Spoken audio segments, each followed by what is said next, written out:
WDW Radio, your information station. Hello, everybody, and welcome to WDW Radio Live. I am your host, Lou Mangello, and this is the WDW Newscast for Wednesday, May 28th, 2014. I am here to help you have the best possible Disney vacation experience and bring you a little bit of Disney magic wherever you are with this live video broadcast and interactive chat every Wednesday at 7:30 p.m. Eastern.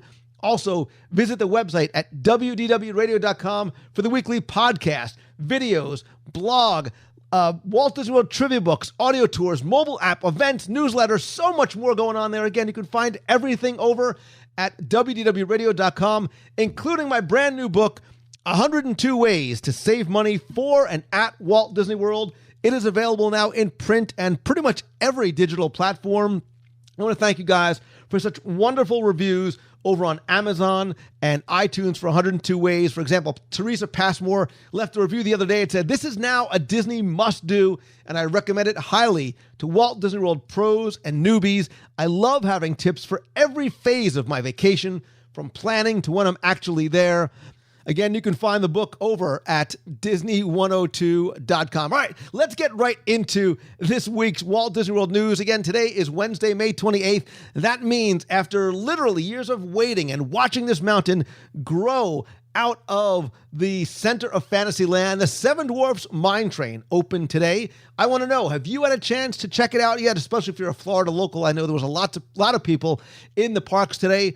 I had a chance to ride it a few times during the media preview a few weeks ago, and what I like to describe it as is it's a wonderful 3-act play, all right? And I think it's really sort of the quintessential Disney attraction, because that first act, which really begins even before the attraction starts, because the queue is beautiful. Go in the standby line. There's lots to see and lots to do and lots to play with in there as well. But that first act is kind of like an easy, slow, coaster-like experience that I think that you really get to enjoy and appreciate that roll and that pitch and that yaw of the very unique ride system. Again, you get some great views of Fantasyland as well. The second act is when you're inside the mine. It's that classic Disney dark ride.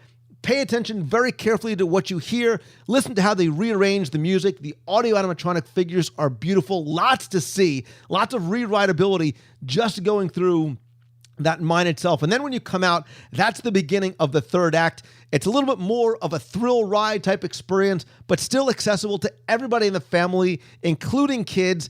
It, to me, is more like Big Thunder Mountain meets Expedition Everest. My tip for you: ride it at dusk. It is absolutely beautiful to get to see all 3 castles, really beautiful views of Fantasyland. And that final act, that final scene is that payoff, right? Where you get the witch and the dwarves and sort of a tribute to the original classic Snow White Scary Adventure attraction. Again, I think it has all those elements, right? The characters, the stories, the music, the accessibility. I very much analogize it to Radiator Springs Racers out in California Adventure. That's the only other attraction that I really kind of felt this way about, in terms of a beginning, middle, and an end with that sort of final payoff. It's a short ride. It's about 2.5 minutes, but the nice thing too is that everybody in the family can ride it. If you've ridden it, do me a favor, leave me a comment in the section if you're watching on YouTube, or tweet me at Lou Mangello. Let's go from Fantasyland to Downtown Disney, because Downtown Disney has not just 1, not 2, but 3 new restaurants that opened, and I'm all about the food, as you know. An old favorite, Wetzel's Pretzels, reopened on the west side.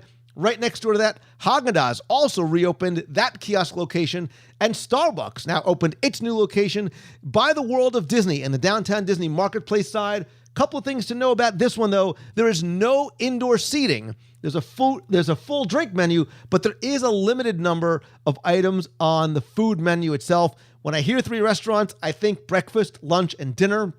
You tell me, what of those 3, Wetzel's Pretzels, Haagen-Dazs, or Star Wars, which one are you most excited about? Tweet me right now at Lou Mangello. Let me know which of those new 3 restaurants are you most excited about. For me, I think it's Wetzel's. I have an affinity for my Wetzel's Pretzels, and there's something about having one in Downtown Disney. They just taste better there. All right, let's go from inside the parks to something that's coming to Walt Disney World. later this year, because today D23 announced that there is even more. As if it couldn't get any better, there is more Disney talent announced for the D23 Destination Disney Attraction Rewind, November 22nd and 23rd at Walt Disney World. It's presented by H2O Plus. And it is going to take place, like I said, this time again, back in Walt Disney World. It's going to bring together Disney archivists and Imagineers and legends and celebrities to celebrate sort of a retrospective look at things like Adventure Through Inner Space. Adventures Through Inner Space, If You Had Wings. I'm a huge fan.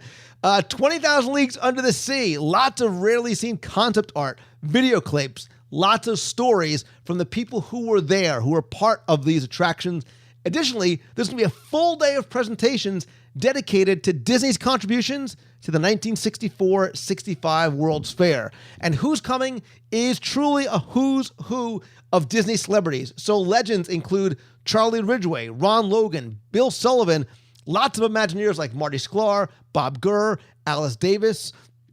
And there's also going to be a slate of current Walt Disney Imagineers taking part of the event. So Gary Landrum, you might have heard his name. He is a show awareness producer.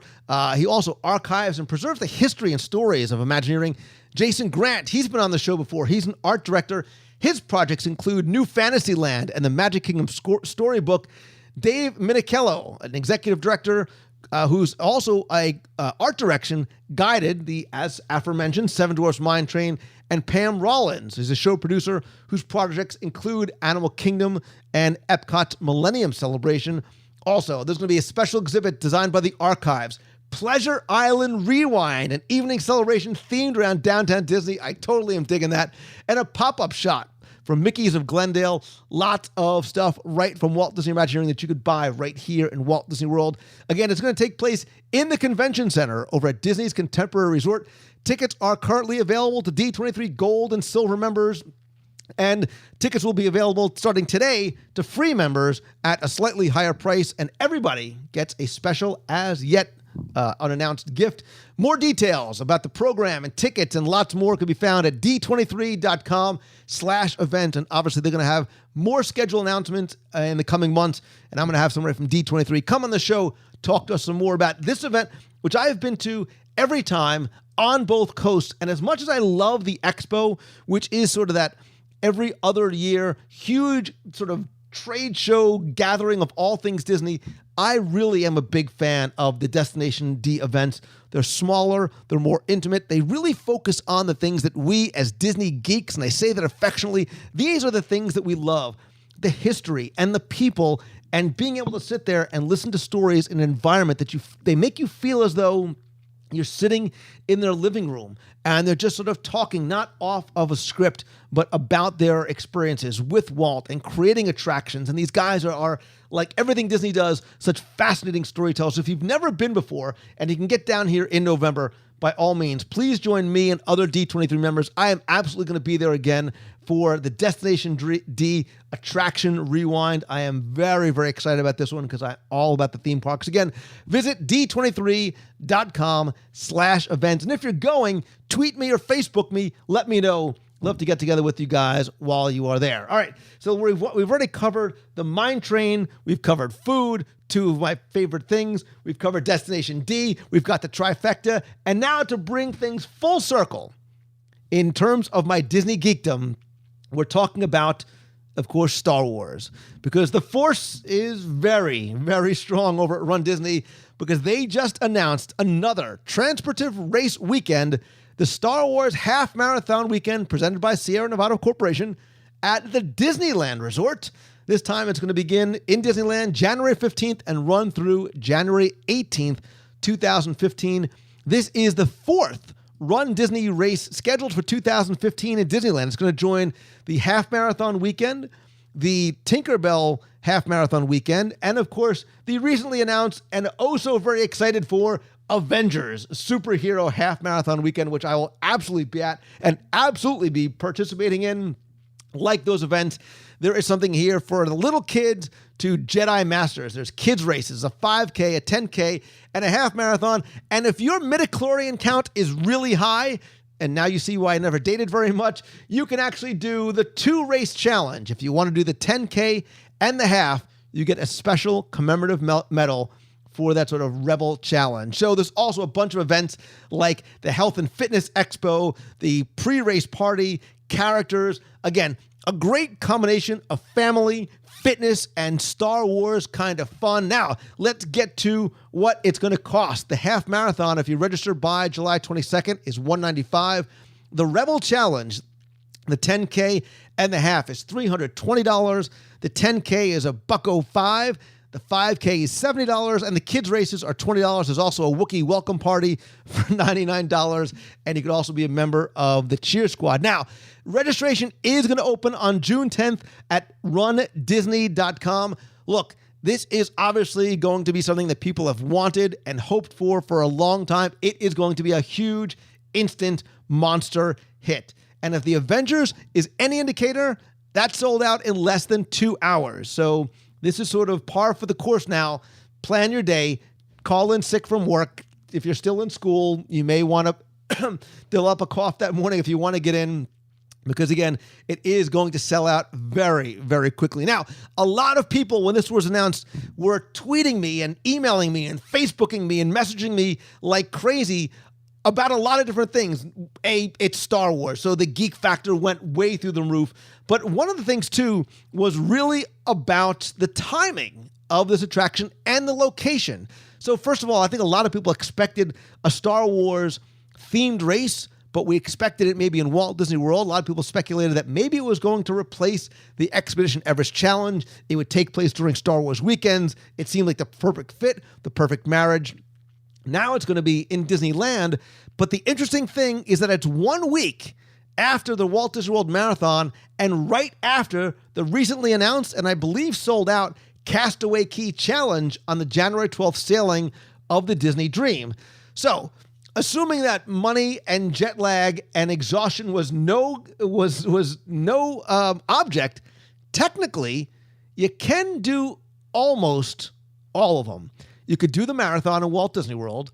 You hop on the Dream on the 12th, bang out your Castaway Cay 5K. Now, the Dream doesn't get back into port until Friday the 16th around 7:30 in the morning. The marathon weekend party in Disneyland begins the night before with the welcome party.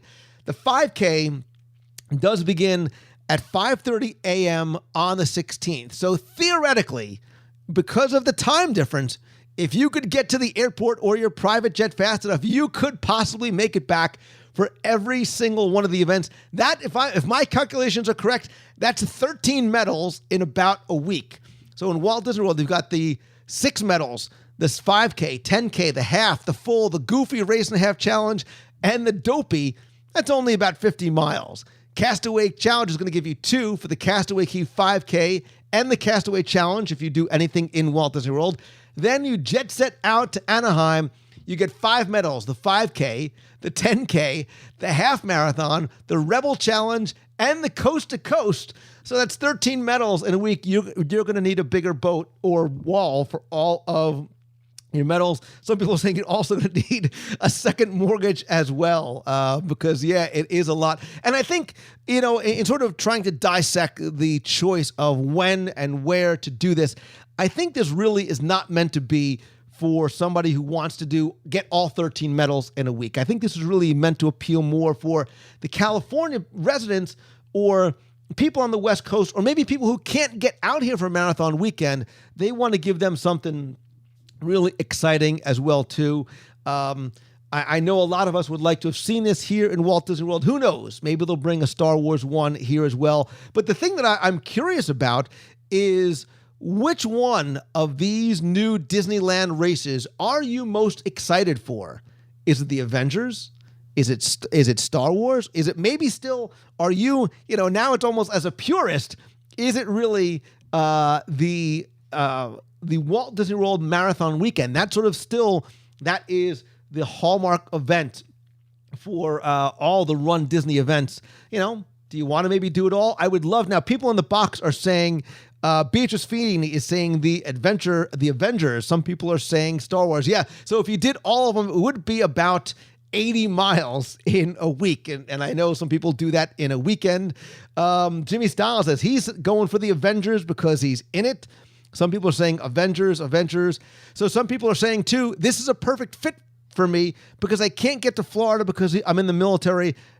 It's not as easy to go to Florida as it is to pull off a weekend in Anaheim. So that I think that is why they chose to put this race when and where they did, not in obviously trying to see if people would have to choose or try and do all of them. A lot of people still really seem to be very, very excited about the Avengers. Pokes 1613 says the Rebel Challenge he's down with. And I wonder if people who are watching now are maybe less excited about Star Wars because they've registered for all these other races, because you're maybe doing the Walt Disney World Marathon or the Avengers Marathon. This is just not one that you were able to do to add to that list. If somebody is planning on doing all 13, I would love to hear from you. And if not, tell me, what race are you most excited for? What are your thoughts about the Star Wars weekend, the Star Wars Marathon weekend out in Disneyland in January? Do me a favor, tweet me. I am at Lou Mongello, or come to facebook.com/Lou Mongello. You can comment there, or if you are listening to the recorded version or watching this on YouTube, come to YouTube, leave a comment there. We will certainly keep the conversation going. Also, if you aren't catching this live, please join us every Wednesday at 7:30 p.m. Eastern right here at WDWRadioLive.com. Next week, we have a very, very special guest who's going to be joining us on the broadcast, Ridley Pearson, author of the Kingdom Keeper series of books. And oh, by the way, a New York Times bestseller is going to come back in the box with us live. We can chat with him about Kingdom Keepers, and you guys can ask him questions as well. Maybe we can convince him to come and run a race dressed up as a Kingdom Keeper. Who knows? And again, visit the website at WDWRadio.com. The book can be found over at Disney102.com. Please come by, leave your comments and your reviews over on Amazon and iTunes. Those are very, very helpful, very much appreciated. Subscribe to the YouTube channel, all that good stuff. You can find everything at WDWRadio.com. Hopefully, I will see you guys in the box, because you are the box people. I will see you guys here, same time, next week. So until then, thank you so very much for watching. Have a great week, everybody. See ya.